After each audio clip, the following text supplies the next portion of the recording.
Some people grew up in a church, and that's where they found Jesus. Others had a loved one who shared the good news, and that's how they fell in love with him.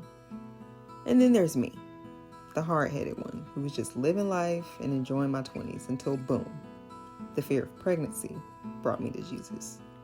I know that sounds crazy, and by the title you can tell where I'm going with this, but yeah, my life mistakes are what turned me into this hot, on fire for God Christian. So, with that being said, let's get transparent. Hey y'all, and welcome to Take Up Your Cross with Taj. My name is Taja Najee, and this is where I expose my darkness after allowing Jesus to be my light. So let's get transparent. I've always had God in my life, but I grew up in a single parent household. So my parents got divorced when I was very young, and I got exposed to Islam and Christianity. My mom is Christian, my dad is Muslim. My mom was actually a PK, so my grandfather, before he passed, he was a preacher. So I always had some form of God in my life, and I was exposed to two different religions. And I know some people, when they talk about Christ, they talk about how it's just a rule book of things that you can't do. It's fear-based and all this, that, and the third, which are all wrong. But I know some people can feel that way when it comes to Christianity. But in my experience, that's how I felt when it came to Islam. So all I knew was you can't do this, you can't do that, you can't do this, you can't do that. And I wasn't able to see my father's faith in his religion to gravitate towards it.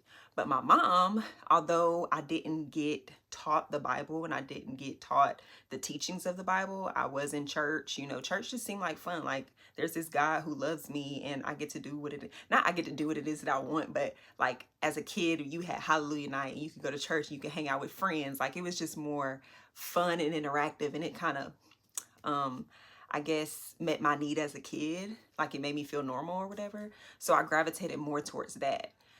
And so growing up, not really knowing much about it, I just know God loves me, you know, pray if you need anything. I decided as an adult to rededicate my life to Christ in 2018. I didn't know what that meant, okay? All I knew was I just felt the spirit moving, and I said, well, you know, I did get saved when I was younger, so I guess I just rededicate my life and everything will be good. I didn't know that means you need to repent and you need to follow these commands. I didn't know all that. I was just like, I rededicated my life because in 2019, I got pregnant. And I had some form of God in my life. After I rededicated my life to Christ, I was in my devotion, I was reading my Bible, and it was fine. I was like, you know, like, I'm connected to God. I'll talk to him whenever I need something, and he gonna bless me, whatever. I had this foggy idea of who God was and what I was supposed to do with my life. So I was sinning, ended up pregnant. And I didn't feel bad about it because I used protection. I was like, I was on birth control. I missed a couple days because my pharmacy kept switching the locations back and forth. So it was like playing cat and mouse. But I was like, they usually say, don't be silly, wrap your willy. And they say, be protected. I was protected. So it's not like I was doing this thing and being irresponsible. I was doing what I was supposed to do, making excuses for my sin, because you're not supposed to do. But I had never been taught not to have sex before marriage. It was just, don't have sex, don't get pregnant. That was it. And so I was like, the only reason why I got pregnant is because it was a mishap. I'll just be careful next time. So it was one of them things where I was just like, I'll be careful next time. Then later on, a few years later, got pregnant again. Now this time, I was terrified. I said, there is no way this happened to me once again. And this fear crept up and it literally sunk in my heart. And I had told myself, okay, now I'm not having sex until I have a boyfriend. Not until marriage, because the decision that I made was on rocky foundation. What I mean by that is, you know how, like, if you have a business, for us content creators, if you say to an audience, hey, I'm going to post every Wednesday, that's a solid foundation because now you have an audience that you're obligated to. But if you tell yourself, I'm gonna post on Wednesday, but you don't tell your audience, if you don't do everything that you're supposed to do leading up to the Wednesday, it'll be fine because you don't have an obligation to anybody. They don't know that you're gonna post on Wednesday. So it's a rocky foundation, right? So I had told myself, I'm only having sex if I have a boyfriend, because the foundation was, I'm scared to get pregnant. It wasn't because God said to wait until marriage. It wasn't because, you know, I fell so much in love with God that I didn't want to sin anymore. No, it was literally, I'm terrified of getting pregnant. So I decided, yeah, I'm gonna do that. And what I find is when you build or when you make a commitment off of on a rocky foundation, you're gonna slip. And so I did. I slipped right back into sin and ended up having sex again. That time I did it though. I felt this thing called a conviction, and I did not know what it was, but I knew it felt different. Before, it was just this fear of getting pregnant. Like I was just scared that I might get pregnant again, so I don't want to have sex because I might get pregnant again. This made me fall to my knees and cry because again, I was still in my Bible. I was still reading my devotions. Well, I wasn't reading my Bible. I was the devotions that I have, it actually has scriptures attached. So I would read the devotion and then read the little scriptures, but I was putting some type of word into my being. So when I slipped back into my sin, I said, oh my gosh, I'm so sorry, God. I am so sorry. I said that I was going to wait until a boyfriend. I didn't even do that. And it brought me to my knees and I just began crying. I was like, please forgive me. I am so sorry. So then it went from celibacy until I have a boyfriend to celibacy until marriage. And I'm going strong, y'all. I'm so happy. Yeah. Because I love God. Sin for what? Period. But anyway, then when I made that decision, I was like, okay, I know I decided, but now I want to make this decision a true desire. Like I really want to desire having sex in marriage only. Like I really want to do that. So I began watching sermons, and my favorite pastor, I don't care what anybody say about him, my favorite pastor is Mike Todd. I got introduced to Mike Todd with Cuffing Season, and I watched Cuff to Cuddles because like I said, I wanted it to be a desire. So I wanted to learn more about what God said about sex because I never heard about what God said. All I heard was do not have sex before marriage. And I'm like, but I want to know why. I was one of those kids who's like, but why? So I was like, why did he put this command in here? Because I know it wasn't to suck the fun out of everything. It was put there to protect us and to protect others, for us to love ourselves and for us to love others. So why is it that he made sex this thing for marriage? Found out that before there was a piece of paper to say that you were married, you had sex. That was the covenant. So when you have sex with somebody, you're marrying them. I said, yay! I know you freaking lying. I'm not all the dudes that I done slept with, I'm married to. Goodness gracious. But found that out. And then two, sex is to create intimacy between husband and wife. So I'm learning all these things, and I'm learning from Mike Todd and Darius Daniels and Stephen Furtick and Priscilla Shire. And I'm just like, I'm falling in love with the idea of waiting. Like I'm just literally like, yes. But the thing is, y'all, it turned from a decision to a desire, but I still felt shame about what I did as far as the abortion. I didn't deal with the darkness that was hidden inside of me. And there's this saying that goes, the more you run from something out of fear, the more it will chase you. And I found myself getting chased by the thought of the fact that I kill kids, pretty much. Like it kept popping up. So I was watching, shout out to B Simone and Know For Sure. I know that they are no longer, but I loved you. I love you guys so much. Y'all definitely did me a great service. But B Simone came out talking about her abortion, and it literally hit home for me because I said, how is she able to just go, I'm walking in my truth. I had an abortion. I said, how was she able to do that in front of millions of people? So that popped up. Then the Roe versus Wade situation came up, and it was just a reminder that you did that twice. And now they're making it so that women don't have a choice. And I'm like, oh my gosh, it popped up again. Then my friends are getting pregnant and they're inviting me to baby showers and gender reveals and birthday parties. And it's just a constant reminder of what I did in the past. And that's only because I did not heal the darkness that was in my heart and the unforgiveness that I had for myself. And it was rooted in something. And I didn't know it until this recent valley. God literally brought me all the way down to where no one could help me but him. And in this valley, I learned how to find victory. And he came to me in a dream where my abortions popped up. And, he's like, are you ready to talk about it? And so I go in my prayer closet. I don't know if you can see it, but it was in my trailer, but my prayer closet back there is my favorite place. It's my favorite part of the day. I literally wake up craving to hear from God. It's so crazy.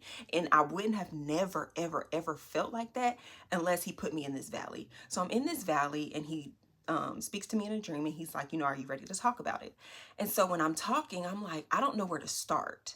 And this is where I wanted to help other people, because maybe you don't know where to start. Maybe you know that you made mistakes in the past and you know you need healing, but it's like, how do I heal from something if I don't have a therapist, if I don't have a connection with God, if this, if that? First of all, you have to give God your heart. You have to know that his power is made perfect in your weakness. So I know people in culture will tell you, oh, you weak, you weak. In the kingdom, weakness is a superpower, because again, his power is made perfect in your weakness. So although you feel weak, that is a strength in God's eyes, because he's like, you're not meant to carry that, so let me help you. So I'm sitting in there and I'm thinking about my abortion. I'm like, okay, so I'm a person who asks why.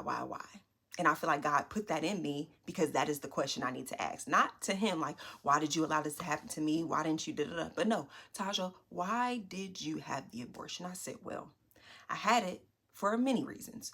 A, I didn't want to be a baby mama. Honestly, boyfriend, talking to, whatever. It wasn't my husband. I didn't want to be a baby mama.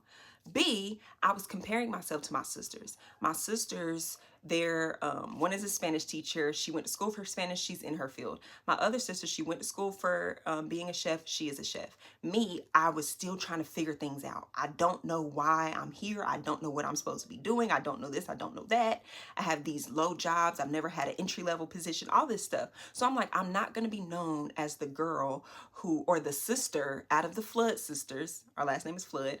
Out of the Flood sisters, to be the girl who got pregnant and is now having a baby out of wedlock. That was not going to happen. So that was a thing. And then thirdly, I said I wasn't ready. I was like, I'm not ready.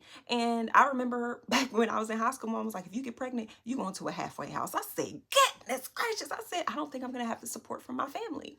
So when I began to dissect the reasons as to why I had the abortion, then I was able to say, okay, so you have an insecurity problem. Why are you comparing yourself to your sisters? Okay, you say that you don't want to be a baby mama. Why are you having sex with people that you know for a fact you wouldn't want to be the father of your children? Okay, you said that your mom, you don't think that you would have her support. Why do you think that you won't have her support? What is the connection there? And it's just a spiral of things. And then when I talk about my insecurity, oh, that was rooted in bullying, and then this, and then I was having sex with men because I have daddy issues. And I began to heal all these parts of me, and God just began to shine his light on all this darkness that I was holding. And once, piece by piece, I met him in my prayer closet, and I was just healing and healing and healing and healing. And I just began to become this whole individual to where I was like, oh my gosh, I can talk about abortion. But here's the thing. I thought I was healed. Again, this is all about me being transparent. I said, oh yeah, I can make a video about this. Because God was like, I want you to talk about it. Like, I want you to be open and honest. I said, I can make a video about this. So I kid you not, I put up a video on my YouTube channel, and it was somewhat around the whole abortion thing, but I tied in daddy issues, and I was pretty much making excuses as to why, to soften the blow.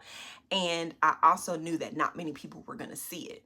So I go in my prayer, after posting the video, created the thumbnail quick and everything, posted on my channel, went in my prayer closet the next day. I said, God, I did it. I posted it. He was like, yeah, you know, you still feel shame about it, right? And I'm like, what you talking about? Like, what you mean I still feel shame? He was like, why didn't you post it on your Facebook and your TikTok and your Instagram? There's that question, why again? I said, well, I didn't post it on Facebook because my family on there. I didn't post it on Instagram because my old audience is on there. And I ain't posted on TikTok because I just didn't post it on TikTok. Like, oh. And he's like, we need to heal those broken parts of you, because the mouth speaks from the heart. So when he asked me, why didn't you post on Instagram? And from my mouth, I said, well, because my family's on there. So you care more about what your family thinks than what I think. Well, my Instagram followers may see it. So you care about what your Instagram followers think as opposed to me. You're still broken. You're still shameful because you haven't healed that darkness and exposed me to another piece of you that needs my healing. So I say all that to say, I'm not telling you to get on a YouTube channel or get on a platform and expose all your secrets. That's not the point of this. What I'm saying is your body was not meant to carry burdens and lift them on a day-to-day basis. This is why Jesus tells us to take his yoke. His yoke is easy and his burden is light. The doctors can't tell you what's wrong with your body because it's unforgiveness. No one can see the unforgiveness in your heart. No one can see the shame and the guilt and the resentment that you have. No one can see the anger that you're harboring in your body. That's why every single time you go to the doctor, they say, I don't know what's wrong with you. Maybe you're making it up. No, you're not making it up. Your body's not meant to carry the things that you're trying to carry, and you're carrying this unexposed darkness. And again, it's not meaning for you to go out and tell the world your testimony. That's not what it means. What it means is you have to accept that I am indeed a sinner. I need Jesus. But God is not going to snatch your heart from you. He's not going to just give you an undivided heart. You have to genuinely say, I need help. Help me.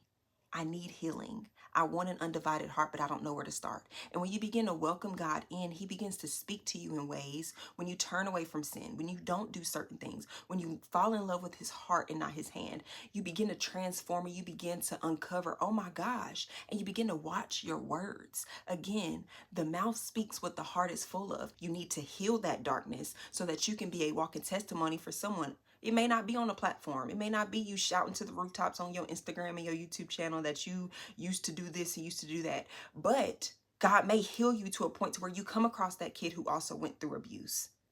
And you can say, you know what, man, I went through the same thing. And guess what? I gave my life to Christ and he's been healing me every single day.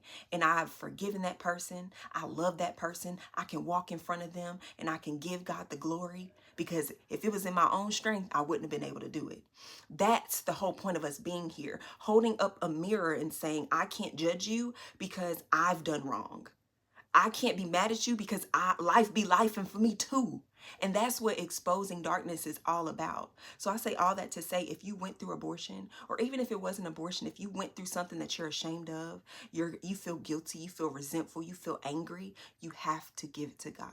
Expose your darkness to God so he can be a light and you can heal, because your body is wearing down. Your body is tired. It wants to be happy. It wants to experience peace. It wants to experience joy. And all those fruits of the Spirit come from God alone. So with that being said, I hope that this blessed you. I hope that you allow God to shine light on your darkness so that you can then show people that he is good, because we all know that he's good. But if you can walk and show him that he is good, that's what this is all about. So as you deny yourself, take up your cross and follow Jesus, please expose your darkness to him and allow him to be your light. And until next time, bye friend.